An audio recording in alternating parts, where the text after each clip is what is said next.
Hello everyone, we are Sauti Duo, as you may know if you are in this video, and this is our new online project that we are calling Behind the Scores. We are going to introduce you a few composers who decided to dedicate part of their output into marimba solo and chamber music. We will analyze a few popular and not so popular marimba pieces, and we hope that we will give you information based on our researches and of course on interviews with composers that will help you to interpret, to perform, and to enjoy the music. The first composer that we are going to introduce you is Andrew Thomas. Andrew is a composer that if you are percussionist or you are dedicated to the marimba, you definitely must know. His piece called Marlene is definitely one of the most performed marimba solo pieces. But besides this composition, we would like to talk also about his other music, and we chose especially free transformation, which is a marimba duo. But first of all, before talking about his pieces and how we interpret them, we need to talk firstly a little bit about Andrew Thomas, both as a person and composer. Andrew Thomas is not only composer but also pianist and conductor. If it comes to his compositional career, he was studying in Juilliard School in New York with such personalities as Elliot Carter or Luciano Berio, among others, of course. Nowadays, he's teaching in the same school since already 50 years. Talking now about his music and his job as a composer, the first thing that we are interested to know, at least in the moment that we are making the analysis, is the language that he is using.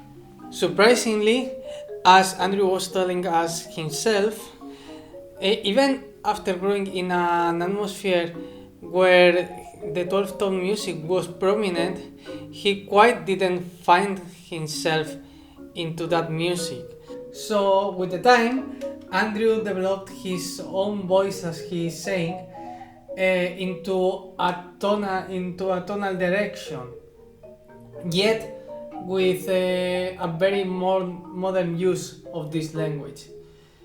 He had big influence from composers such as Bela Bartok, Copland, and Hindemith, just for this fact that they were writing in a very modern language, but yet keeping the tonality. The last curiosity we would like to mention about Andrew's music, it's like if we will analyze, most of the titles are connecting to some poems, pictures, or another art, and I think it is important aspect of his music. But even though the compositions have suggesting titles, it doesn't always mean that they are programmatic. Well, now it's moment for talking about the pieces, and we are going to start with Marlene, especially taking it from where we left it with the titles. And this is because actually there used to be a confusion with Marlene, because I think I speak for everyone that all of us, when firstly took this piece for playing it, we thought that this piece is programmatic. Actually, the history of Marlene, it is like that Andrew Thomas wanted to write two movements for marimba, but William Morse, to whom the music was dedicated, said that he needs the title. And as Andrew Thomas was reading the poem those time, he noticed that the music was intuitively inspired by what he was reading those time. So this influence that we are talking about came just for the fact that the poem is very dark and tragic. It's talking about the destruction of the court of the King Arthur. So, and if we take a look over the musical piece, it's also very chaotic and very dark. As he noticed the influence of the poem and changed the name of his piece, he decided to add a couple of quotes from the poem to his piece for helping the performer to get into the mood. Now let's take a closer look to the first movement. In the scene that Andrew Thomas mentioned in the scores, which is the beginning of the poem, he wanted to show the incertitude and inner struggle of the personalities. If we take in account the most important changes in the music, we can divide it in three sections organized as it is shown in the image. This first movement is characterized by few musical ideas. The first one is the struggle between different sonorities, like major minor or minor major, minor diminished. So in every beginning and end of the phrase, or better said, in the majority of them, we'll find that it is starting in with one sonority and is finishing with another one, or more brilliant or darker. The piece is starting with a chord of G major that is traveling to another one of G minor. So it would be logical to think that we could say that G is the central tone of the piece. Another idea is using diminished sonorities, not only in the vertical way, in the chords, but also in the horizontal, in the melody, by use of octatonic scales. And related to that aspect, because somehow it is a consequence of that use, we can find the last characteristic, which is the use of the tritone.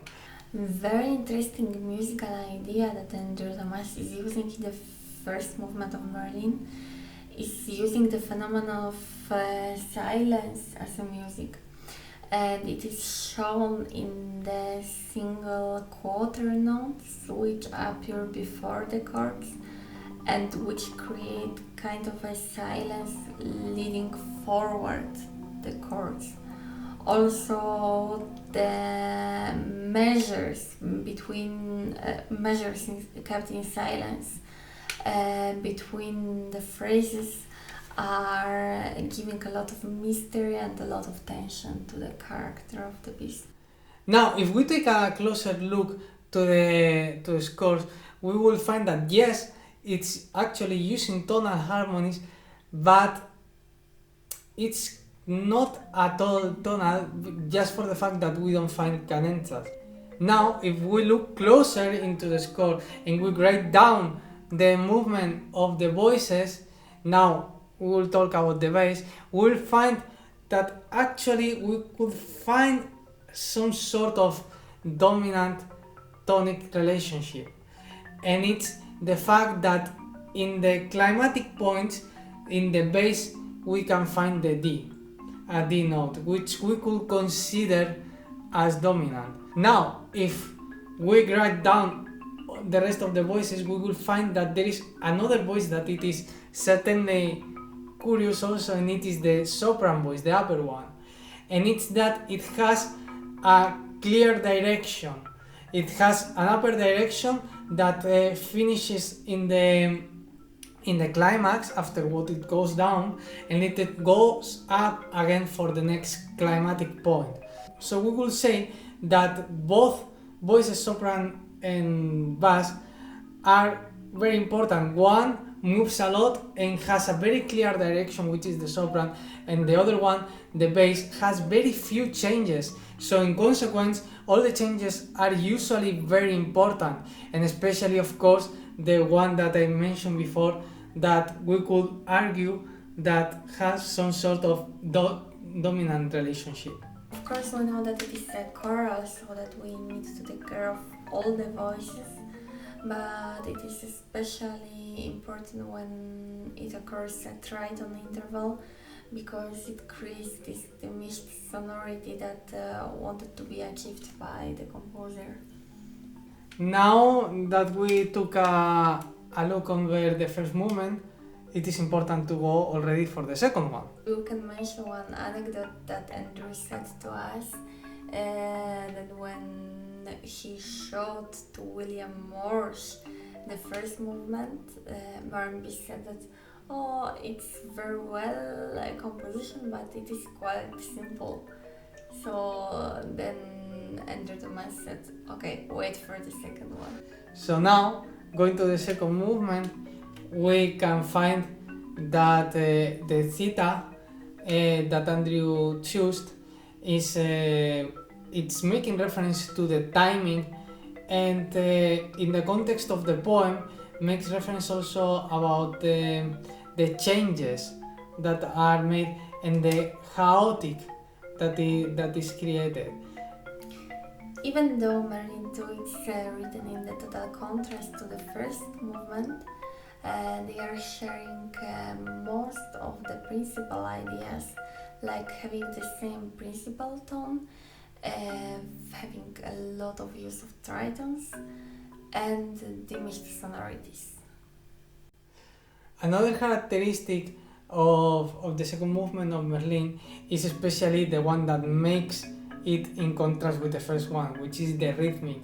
We can find several rhythmical patterns that are repeated through all the piece. Actually, for the rhythmic, Andrew Thomas wanted to show the character and this symbolism of the poem, because rhythmic is constantly changing and it is what makes the piece to feel chaotic. But if we take a very close look to the piece and we write down the notes without the changes in the rhythmic, we will find out a very important characteristic of this piece, and is the use of hidden chorals. Although there are many of them, the most representative can be found in the third page, going from verse 70 to 96.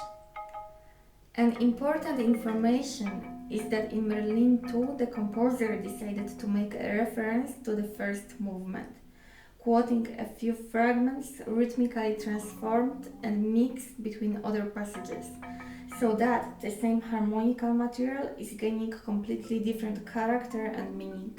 For finishing talking about this second movement of the piece, we need to comment its structure.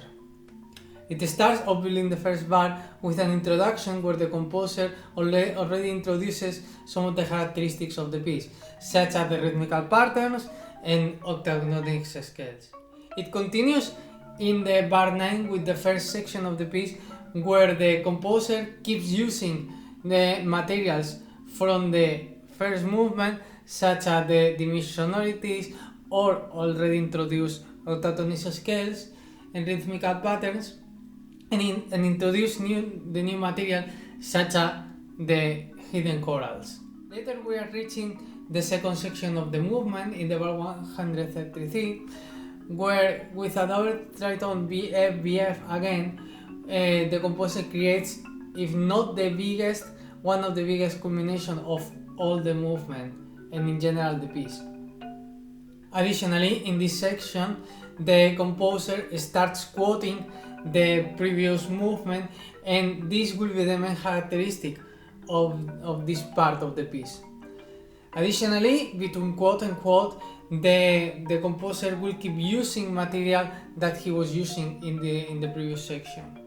Finally, in the bar 182, we are reaching what we called the coda, and where the composer himself is saying the beginning of the end, and it's preparing for a chaotic end with scales going up and down, and with what I think is very symbolic final chord created by the triton BF, which we already saw before in the left hand, and G, the notes G and D, and the right hand, who are the tonic and dominant, which this chord for me is quite symbolic, because it holds in the same chord the big consonants and the struggle.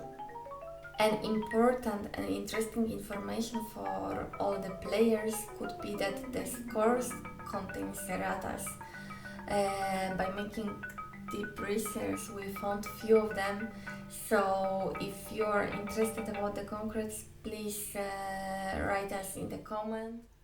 Finally, for finishing this video, we would like to thank, of course, Andrew Thomas for his time and dedication, and of course also to Marimba Festival for their support with the Corona petition. We hope we gave you useful information. If you are curious about some more specific aspects of what we were talking about, don't hesitate to contact us. You can find us on our website, Facebook, Instagram, and stay tuned for next of our videos. Thank you very much. Bye!